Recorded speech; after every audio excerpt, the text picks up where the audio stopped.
ஒரு யுத்தத்தில் ஒரு இளவரசன் தோற்று விட்டான்.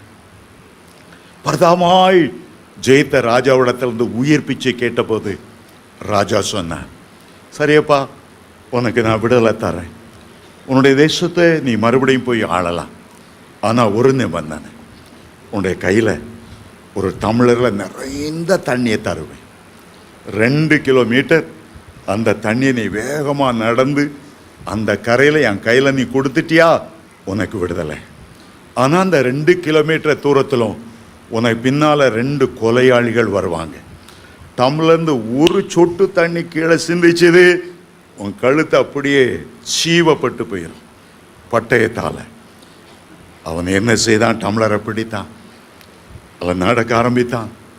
ஒரு பக்கம் இந்த ராஜாவை பாராட்ட ஏராளம் பேர், அவனை தூஷிக்க, இளவரசனை தூஷிக்க ஏராளம் பேர். 2 பேர் சத்தம், ஒருத்தன் விடாத நடந்து போ, அடுத்தவன் பேலியாளின் மனுஷனே, ரத்த புருஷனே, ஆச்சா பூச்சா, அவனை திட்டுறதுக்கு அருவருப்பா பேச ஒரு பெரிய கூட்டம்.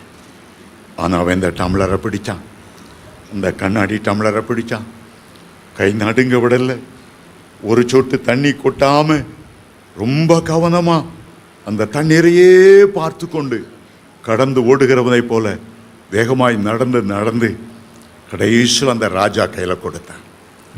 ராஜா சந்தோஷமாய் அதை வாங்கினான்.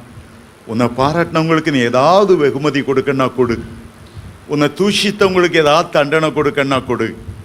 அவன் சொன்னான், என்னை பாராட்டினவங்களே நான் பார்க்கல, என்னை தூஷித்தவங்களே நான் பார்க்கல, என் ஆத்மா, என் உயிர் அந்த தண்ணீரில் தான் இருக்கிறது என்ற எண்ணத்தோடு, அதில் ஒரு சொட்டு தண்ணி கொட்டிடக்கூடாது என்ற மிக கவனமாக என் உயிரை கையில் பிடித்து நான் நடந்து வந்தேன்.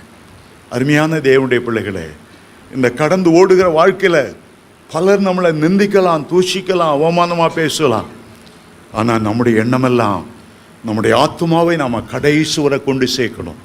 இந்த ஓட்டத்தின் முடிவில் இயேசு நின்று கொண்டு இருக்கிறார். அவர் என்ன பாராட்டி சொல்லணும், உன்னுடைய எஜமானுடைய சந்தோஷத்துக்குள்ளே பிரவேசி.